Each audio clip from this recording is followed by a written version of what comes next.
Bonjour à toutes et à tous. Fabrice Bonne, vous ne me connaissez certainement pas. Je suis l'un des fondateurs du groupe Unis pour la planète, groupe Facebook qui a vocation à pouvoir proposer des stratégies au pouvoir public, parce qu'on croit justement dans la capacité des pouvoirs publics à changer de façon de faire pour nous amener à des objectifs qui sont pérennes pour tout le monde. Alors, je fais cette vidéo parce que il y a une chose qui me semble essentielle en ce moment, euh, qui concerne justement la quantité d'argent qui est mobilisée pour tout ce qui concerne la protection de la planète, la protection de l'environnement, mais aussi et surtout la protection de notre patrimoine et de notre histoire, à pouvoir du coup la transmettre à nos enfants et à pouvoir protéger entre guillemets la grandeur de la France, la grandeur de notre pays. Alors vous l'avez remarqué, euh, 1 milliard quasiment d'euros ont été débloqués en l'espace d'à peu près 24 à 48 heures pour la reconstruction de Notre-Dame de Paris. Cette cathédrale qui est si chère au cœur des Parisiens, des Français, mais aussi du monde. On a pu assister effectivement à une déferlante, à une vague massive de réactions, que ce soit sur les réseaux, que ce soit dans les différentes chaînes d'information, que ce soit même dans la rue, hein, en discutant avec les personnes qui nous disaient que ce soit en tant que Français, en tant que catholique ou en tant que même citoyen du monde, à quel point la destruction du toit de Notre-Dame de Paris leur semblait quelque chose d'immense et de vraiment regrettable, quelque chose qui n'aurait jamais dû arriver. Alors, ce milliard d'euros qui a été débloqué aussi rapidement a choqué beaucoup de personnes. En ce qui me concerne, j'ai été quelque part euh, enthousiasmé de l'élan de solidarité qui s'est créé, mais en même temps un peu sceptique. Et d'ailleurs, dans les heures qui ont suivi cette, comment dire ça, le fait que j'ai été au courant de ça, euh, je me suis tout de suite posé la question, mais quel sera l'impact vis-à-vis de la population? Qu'est-ce que la population va en penser? Parce que mine de rien, euh, Notre-Dame de Paris, c'est un symbole, autant politique que religieux, et un symbole aussi historique.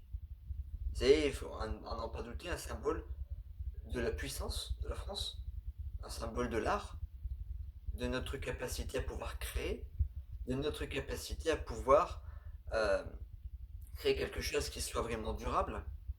Parce que mine de rien, c'est quand même une cathédrale qui date des années 1200, 1400, enfin c'est pas rien quand même, hein. 800 ans d'histoire, c'est pas rien. Et ça représente vraiment l'art en tant que tel, notre capacité à pouvoir construire quelque chose. Et c'est vrai que moi, je me suis vraiment posé la question de savoir mais comment la population va le recevoir à l'heure des gilets jaunes, à l'heure des mobilisations pour le climat, à l'heure justement où on a quantité d'organismes, gouvernementaux ou non gouvernementaux d'ailleurs, qui tentent d'agir pour sauvegarder tout ce qui nous tient à cœur et tout ce qui est vraiment super important. Donc la sauvegarde de la nature, la sauvegarde du climat, la sauvegarde de notre santé, la sauvegarde de tout ce qui nous fait vivre au quotidien. Hein, les services de santé, les services publics en général en fait. Donc les pompiers, les écoles, les routes, l'alimentation en eau, l'alimentation en électricité, tout ça c'est super important en fait. Et on ne peut pas passer à côté. Hein, je souhaite bien du courage aux personnes qui n'auront plus d'eau potable, qui n'auront plus d'électricité, qui n'auront plus de quoi pouvoir alimenter leur voiture, ou tout simplement même qui ne pourront plus du tout assurer leur santé. À un moment donné, il faut quand même aussi se rendre compte des évidences. Donc, moi je dirais que dans l'histoire, je suis partagé. Euh, il me semble important de bien distinguer deux choses. D'un côté, le fait qu'il est super important de montrer qu'on a une certaine capacité à se relever dans l'adversité. Et donc, en tant que tel, cette euh, façon de pouvoir débloquer de l'argent en très peu de temps euh, montre à quel point on a la capacité de pouvoir investir dans quelque chose qui, entre guillemets, va nous rapporter, excusez-moi du terme, des bifetons. Parce qu'il faut dire ce qui est, Notre-Dame de Paris, c'est non seulement un monument symbolique, mais c'est aussi et surtout un monument à bifton, un peu comme la Tour Eiffel, quoi. Il faut pas se leurrer, c'est le monument le plus visité en Europe. Et quelque part, est-ce que ils auraient investi autant dans un bâtiment qui n'y rapporte rien? Je ne pense pas. Hein, je rigole, mais je, sincèrement, au vu du nombre de bâtiments qui ont brûlé ces dernières années, des cathédrales comme à Reims ou des églises même, où bah, d'ailleurs il y en a une pas loin d'ici, hein, pas loin de Montreux, il y en a une qui a cramé et ça fait des mois et des années qu'ils sont en recherche de financement pour rénover le bâtiment. Pour l'instant il n'y a rien. Bon. Et comme le disait très justement un maire lors d'une interview sur un plateau télé, je sais plus quand exactement, il y a 2 jours, il disait lui-même voilà que entre un stade de foot et une église, le choix budgétaire est vite fait par la population. Et ça, c'est regrettable. Alors, oui, il est un fait que euh, c'est compliqué d'arriver à trouver le financement. Mais en même temps, là, quand on voit ça, on peut vraiment se poser des questions. En fait, ils n'investissent que dans ce qui est rentable, en fait. Ah, si demain la Tour Eiffel on venait à se casser la gueule, pour, je sais pas, un coup de vent ou trop de rouille ou je ne sais quoi, ce serait un drame national, mon Dieu. La Tour Eiffel qui se casse la figure. Je vois d'ici des gros titres. Eh bien là, ce serait un énorme, alors massif de solidarité pour remettre la Tour Eiffel droite. Alors là, c'est plus 1 milliard là qu'on aurait, ce serait 2 voire 3 milliards là. Mais parce que justement, c'est un monument touristique qui fait vendre. Faut dire ce qu'il est, ça fait vendre. Donc forcément, ils vont investir, ça semble logique. Mais c'est vrai que derrière, est-ce que ça fait vendre d'avoir des manifs? Est-ce que ça fait vendre d'avoir des comment pourrait-on dire, d'avoir des personnels qui se mettent en grève? Est-ce que ça fait vendre? Non, ça fait pas vendre. Non, au contraire, ça fait même fuir. Et c'est vrai que dans l'histoire, voilà, ils vont pas forcément investir dans ce qui fait fuir. C'est d'un point de vue image là dont je parle. C'est aberrant, hein, je sais, c'est aberrant. Et malheureusement, c'est l'image que ça donne, hein, enfin, en tout cas, dans ce que j'ai pu voir. Alors, forcément, en face de ça, on a des réactions de personnes qui sont ulcérées, qui sont là à se dire mais qu'est-ce que c'est que ce truc? On débloque 1 milliard pour un bâtiment et à côté on n'est pas, même pas capable de dépenser 1 euro pour des SDF ou pour des personnes qui sont dans le besoin. Alors,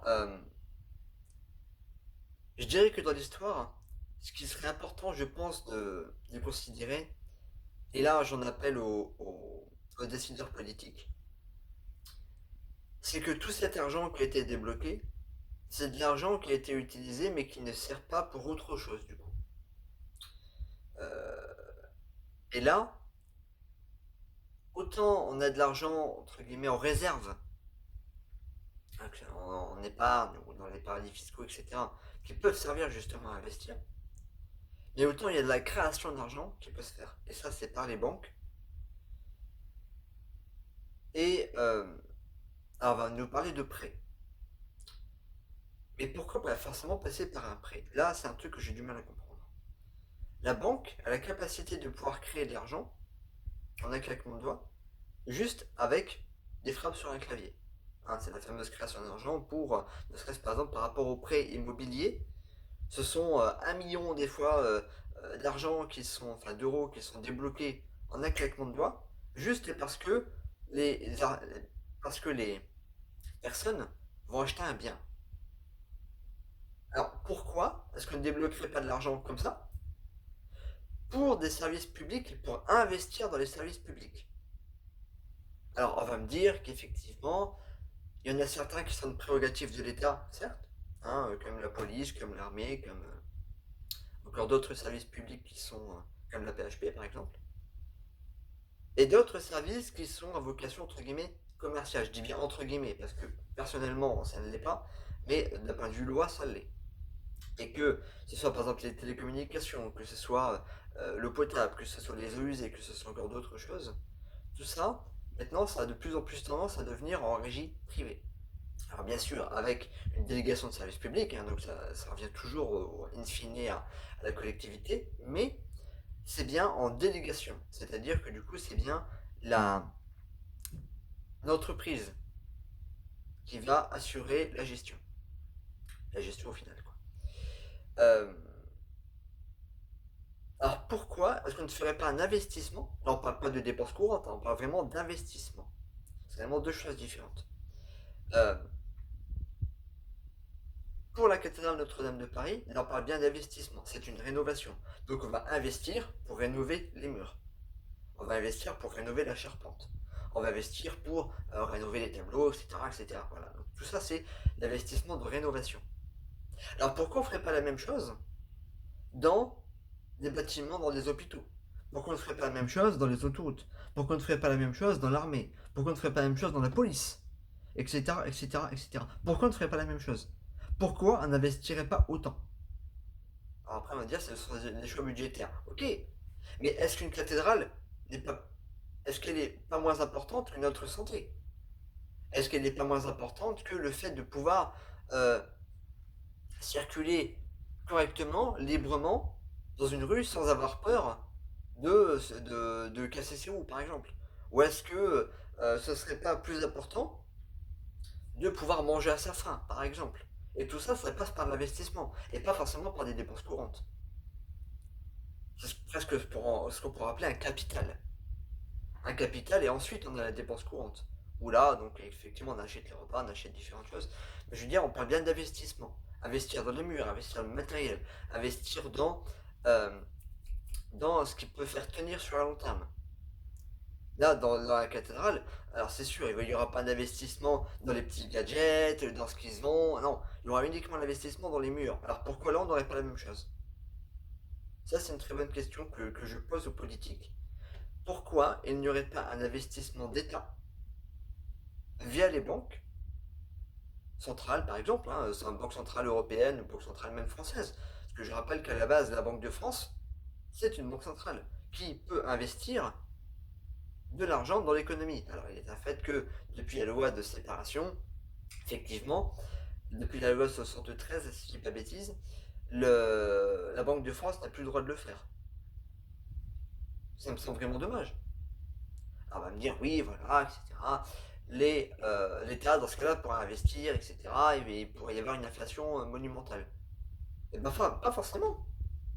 Hein, notre président Macron, qui est lui-même en relation avec des économistes, avec des personnes très chevronnées, aurait parfaitement la capacité, je pense, hein, après je ne suis pas politique, donc aurait parfaitement, je pense, la capacité de pouvoir contrôler la quantité d'argent qui serait investie dans les services publics. Ça me semble super important. Alors derrière, on pourrait faire appel aussi aux fortunes privées. Il y a 1 milliard là qui a été débloqué en très peu de temps. Alors pourquoi est-ce que toutes ces fortunes-là, que ce soit Total ou d'autres, n'investiraient pas elles-mêmes dans les services publics?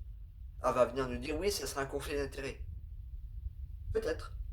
Maintenant, ils pourraient très bien comment dire, transférer cet argent dans les caisses de l'État, par exemple, pour ensuite l'investir dans les services en question. Parce que quand on regarde bien, la cathédrale Notre-Dame de Paris, c'est quoi en fait? On va me dire c'est un symbole, c'est un monument, c'est différentes choses. Ok, mais c'est aussi un service public, mine de rien. C'est un service public à vocation de, comment dire ça, de, c'est du patrimoine.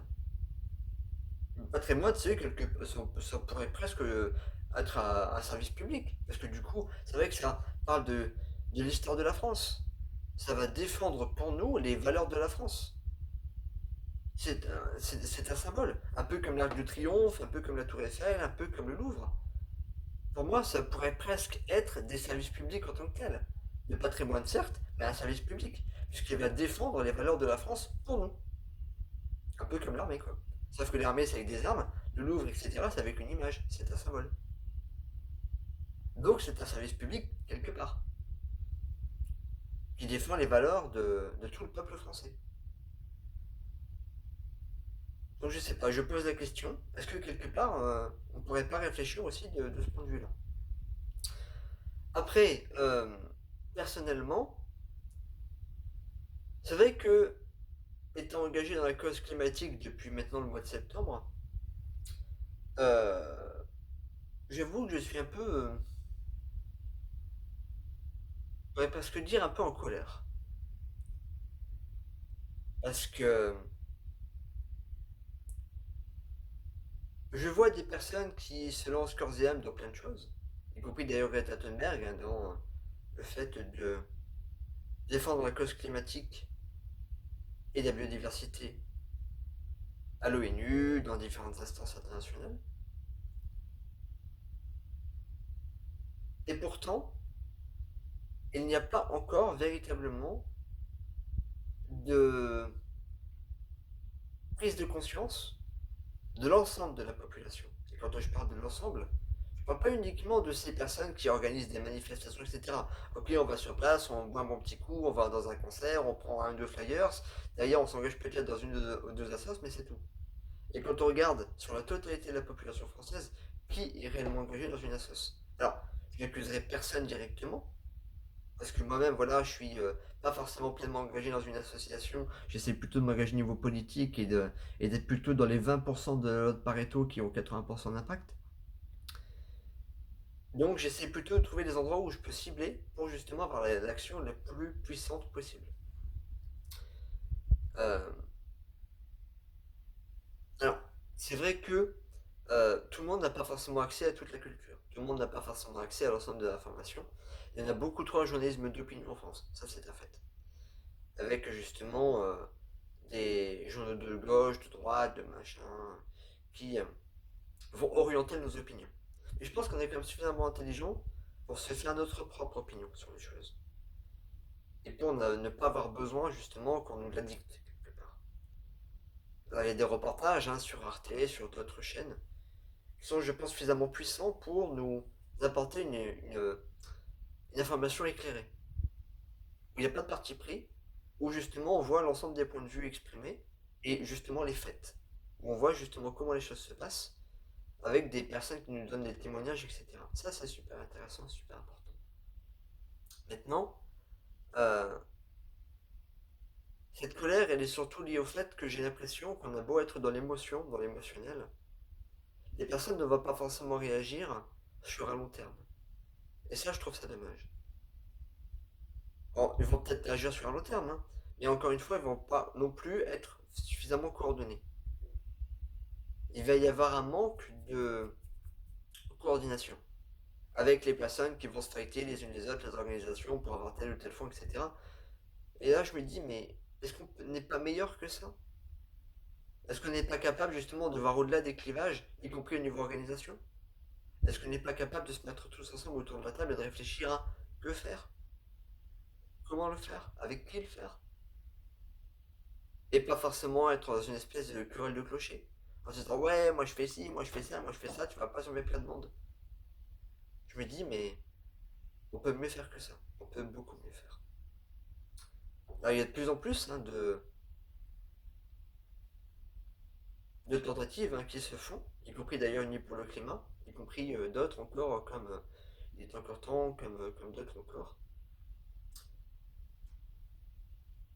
qui tentent de mettre en place justement cet agglomérat, cette association d'idées, etc. Je trouve ça bien. Maintenant, est-ce que ça va fonctionner sur un long terme? On verra.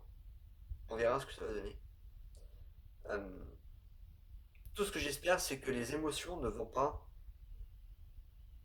nous amener à, comment dire,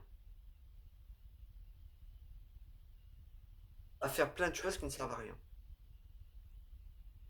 Alors oui, il y a cette histoire de petit colibri, mais je me dis aussi que il y a moyen de faire mieux en peu de temps. Pas par la colère, mais par la réflexion. En se mettant tous autour de la table, avec les personnes les plus influentes, celles qui ont le plus de pouvoir de décision, à regarder ensemble qu'est-ce qu'on peut faire. Alors ça peut passer par un audit, des compétences, des organismes, des ressources qu'on a à notre disposition. Et qu'on regarde du coup tous ensemble ensuite qu'est-ce qu'on peut faire pour changer les choses, pour améliorer tout ça. Ça pour moi c'est je pense le plus clair.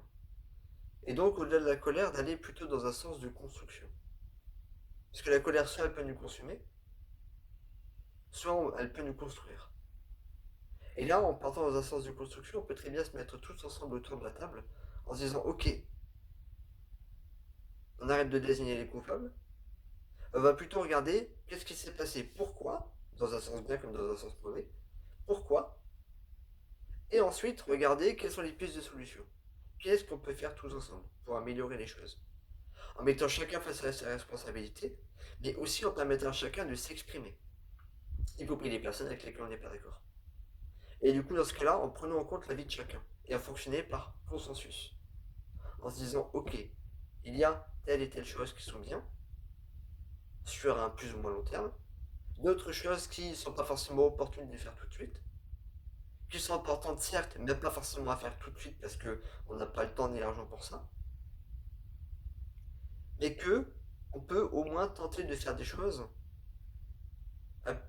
avec un plan à court, moyen, long terme, pour faire que du coup on avance tous ensemble. Et ça, je pense que c'est la solution qui me semble la plus adéquate. Et ces moyens mis à disposition, cet argent, je pense qu'il existe, et même qu'on peut le créer. Le tout, c'est de le vouloir, et d'avoir confiance les uns dans les autres. Alors, une chose à laquelle je pense, c'est les agences de notation. Parce que mine de rien, quand on parle justement de toute cette histoire d'investissement, d'argent, etc., on parle souvent de prêts. Et donc intrinsèquement de taux d'intérêt. Et je me dis, mais ces agences de notation, oui je sais, je mélange beaucoup de choses, elles ont été créées à la base pour, entre guillemets, introduire une certaine confiance. Est-ce qu'on ne pourrait pas, à un moment donné, fonctionner sans tout ça, en dehors de tout ça? Je ne sais pas par quel mécanisme, mais on devrait fonctionner en dehors de tout ça pour vraiment ce qui est le plus important à l'heure actuelle, qu'on puisse vivre tous ensemble, sans se chercher querelle pour des conneries, en perpétuant notre tradition, notre patrimoine, en évoluant également, en apprenant les uns des autres, en faisant évoluer la technologie, l'économie de la connaissance, et qu'on puisse vraiment avancer, on ait un objectif commun qui soit vivre ensemble en paix et en euh, je dirais pas d'amour et d'eau fraîche, mais presque. Voilà. En construisant tous ensemble un avenir meilleur. Sur ce, je vous souhaite une excellente après-midi, un excellent week-end de Pâques. Et je vous dis à très bientôt parmi nous, peut-être si vous avez envie de vous investir dans notre collectif Unis pour la planète. Ça pourrait être vraiment super sympa de votre part qu'on puisse avancer tous ensemble. Et puis, à très bientôt. Au revoir.